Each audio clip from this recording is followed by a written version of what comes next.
Last week I was able to see Thor, Love and Thunder. Yeah! Did I thoroughly enjoy it? Or was it a mixed bag? Let's talk about it.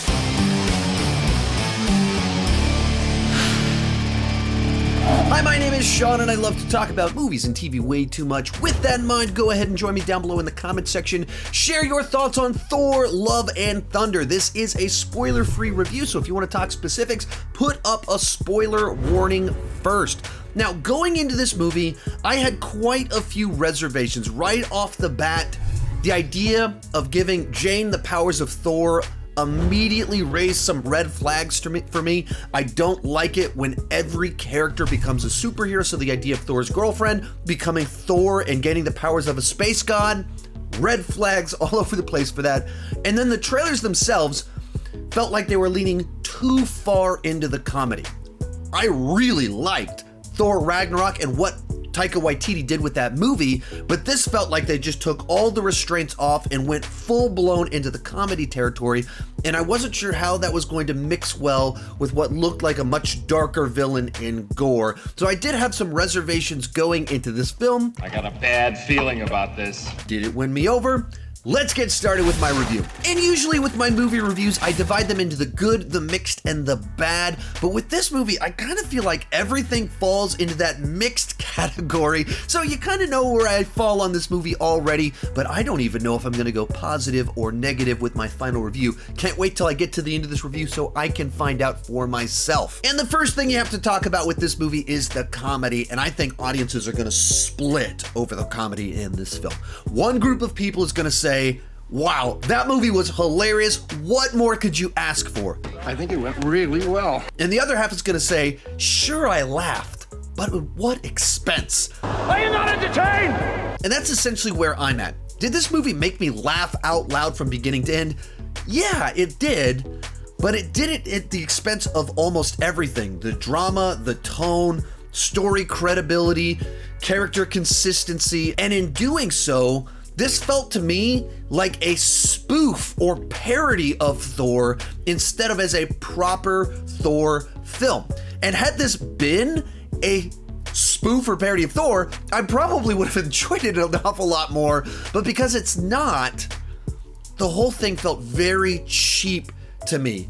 In the beginning of this film, Thor does full-blown Jean-Claude Van Damme split kicks. Here I am!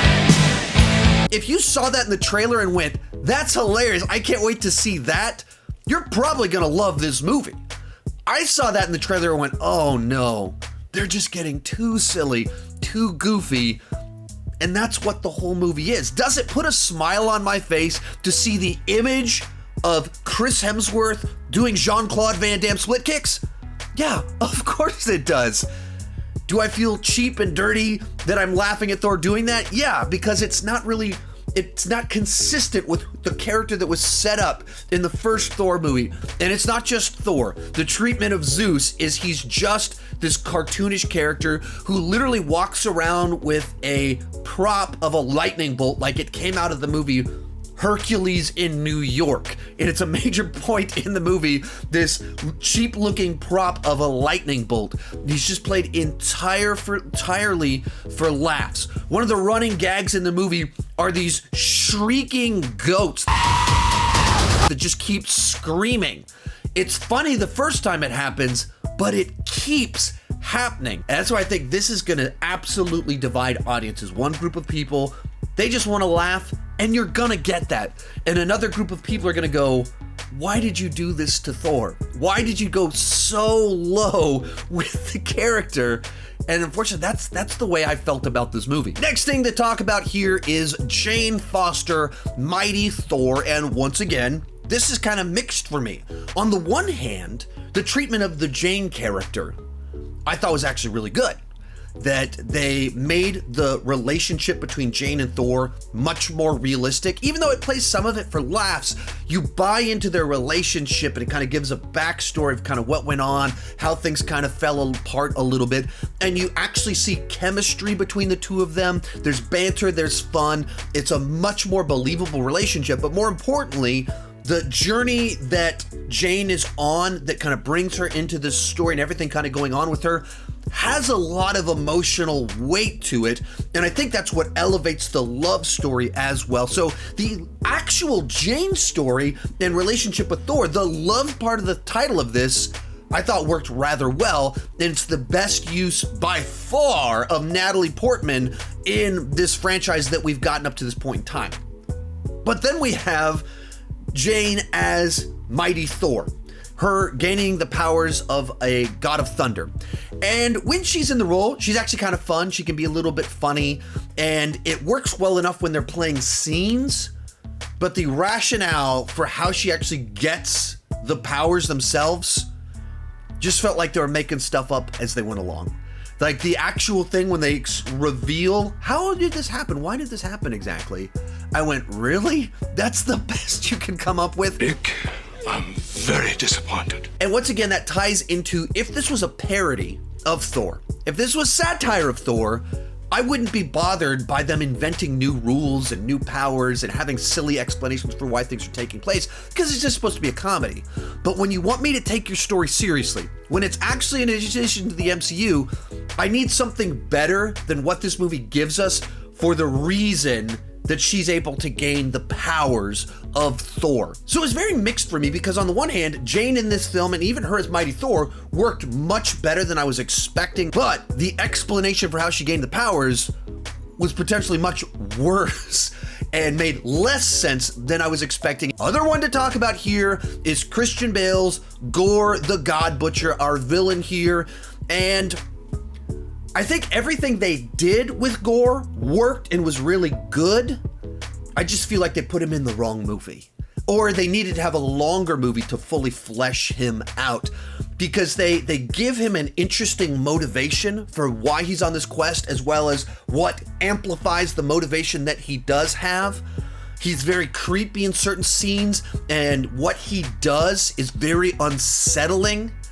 And so there's all this stuff about Gorr that I really enjoyed. In fact, there was nothing specifically about Gorr that I thought was bad. I just felt that it was underdeveloped. And because his character's motivation is very serious and what he does is very dark, when you put him in a movie that's so bright, so colorful, so silly, it just feels like the two don't belong together. As well as when you combine that with Jane Foster's actual arc in the movie that's very tragic and sad, combined with Gorr, whose arc is very tragic and sad and dark. And then you have this very silly movie with shrieking goats and Van Damme split kicks. Feels like your movie's kind of torn all over the place. But in particular, when it comes to Gorr, I just found it very strange that they gave him a motivation that ties into the philosophical question of the problem of evil. That if God is all powerful and God is all good, why is there evil in the world? And they have a plot line that ties into that, and it does nothing to explore that. It does nothing to really kind of go anywhere with that and play with the idea of the gods in the universe or anything like that. It just kind of introduces it a bit as a motivation. Why did gods allow terrible things to happen? And then we just have our adventure. And I just thought that was a waste of a setup that allows you through story to explore a philosophical idea.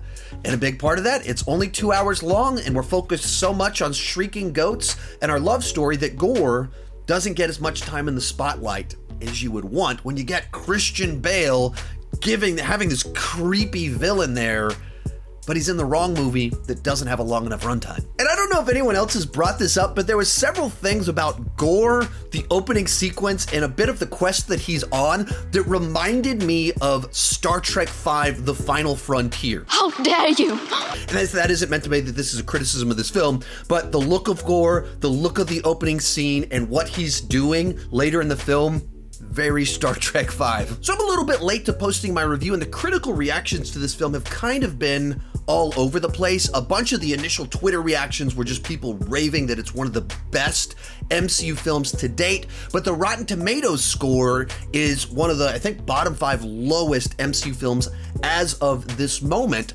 And I think a lot of that is the comedy that I talked about before, but also the movie sets up some big epic moments that are very exciting or very emotional that have a bunch of weight to them. They stand out in your mind, but from my perspective, and I imagine the perspective of a lot of other critics, felt like they had to cheat in order to make those moments happen. What do I mean by that? Well, first off, once again, we have a Thor movie where it's all about Thor trying to discover himself. That was exactly what's happened in Infinity War. That was what was going on in the first Thor movie. Like, they keep doing this exact same arc for the Thor character. This time it's just amplified to crazy levels, and it builds to a final moment and reveal of everything kind of going on with Thor and his journey to find purpose and meaning. But it just felt like they cheated there. When you get to these final moments, I can see why some people would be like, wow, that's so heartwarming. That's so emotional. And for me, I went, I don't think you earned that moment. I don't think you earned that payoff. Yeah, well, that's just like your opinion, man. Likewise, there's some epic things that happen in the finale of this movie, and some Guns N' Roses starts blasting, so they're really fun and exciting scenes. But to make it happen, they had to invent new powers. In the finale of this, there's something that happens with some children that, especially with the music that's playing, it's a great scene. But I thought to myself immediately, wait, if Thor can do that, why didn't he do it in Endgame, Infinity War, Ragnarok, Dark World, Age of Ultron, The Avengers, and the original Thor? If he could do what he just did, why on earth would he not do that in every single adventure that he's on? Because they just invented a new power in order for Thor to be able to have, this awesome scene at the end of the movie. It just felt like they were cheating. Was it a cool scene? Yeah. Did it feel earned? Did it feel like they were cheating? It didn't feel earned. Definitely felt like they were cheating. And that's what makes this movie so frustrating. Did it make me laugh? Yeah, absolutely it did. But to do that, it had to do very silly, goofy stuff that cheapened the characters. Are there big, gigantic, epic moments? Yeah, there are, but they have to invent brand new powers that, if Thor had them, he would have used them many times before to get there. Is Gorr a cool villain? Yeah, Gorr's a cool villain, but he's underutilized. He isn't explored as much as he should have been, and he feels like he belongs in a totally different movie. Was Jane used really well in this movie? Yeah, this is the best uses of Jane we've had, the best Natalie Portman has been, but in order to take her on this adventure, that's actually very emotional and very poignant, we have to invent new powers. Just all along the way, it felt like they cheated or went for the lowest common denominator to deliver the movie that they wanted. That's just really disappointing for me that that's the direction that they had to go to deliver the film that they delivered. Couple more things you need to know before you go see this film. First off, the Guardians of the Galaxy are barely in this movie. If you've seen the trailers and TV spots, you've basically seen as much of them in this movie as I have. No, don't like that. They're just there to set up the adventure that we're on because that's where they left off Thor at the end of Endgame, but they don't really tie into the movie as a whole. No! God, please, no! No! Second thing to know here, there's a mid-credit scene and a post-credit scene. The mid-credit scene teases something that I suppose is coming in the future. There is an actor kind of character reveal in there, so kind of fun, nothing mind-blowing I don't think, but a little bit of a fun tease. And then at the very end, there's an after-credit scene that follows up on a plot point, just shows you a little bit of something, get to see another character. So worth seeing, but neither one of them are like, wow, that was incredible. Real quick before I give you my final thoughts on Thor, Love and Thunder, be sure to join me down below in the comment section. Let me know what you thought about it. I'm very curious how audiences are going to respond to this movie because it seems like critics are already pretty split on it. A bunch of people are loving it, and a bunch of us are like, man, I was entertained, but man, that felt so superficial. I have no idea what audiences are going to think about this movie because it is such a crowd pleaser, but it also is very, very silly. Also, I will be having more MCU content over the next few days, so be sure to come back to the channel to see what else I'm going to talk about. In the end, I found Thor, Love and Thunder to be an entertaining but superficial addition to the MCU. It feels like they needed to cheat all along the way to deliver the laughs, to deliver the tension, and deliver the big spectacle spectacle that they wanted, and so it didn't feel earned and it didn't feel fully satisfying to me. While I was never bored, and there were certain things that were better than I was expecting, in particular what they did with Jane Foster. So a movie that is an entirely mixed bag for me when it comes to the MCU. Overall, it's a C+, on the entertainment scale, a 7.5. And if you liked the silliness of the trailers, you should see this one in the theater. But if you found the trailers to be too silly, you can just wait to watch this one until it's on streaming. If you enjoyed this video, I've done a ton of MCU content in the past. You can check some of it out right over there. Also, come back over the next few days. I will have more MCU content for you. Thank you so much for watching, and keep talking movies too much. Bye-bye.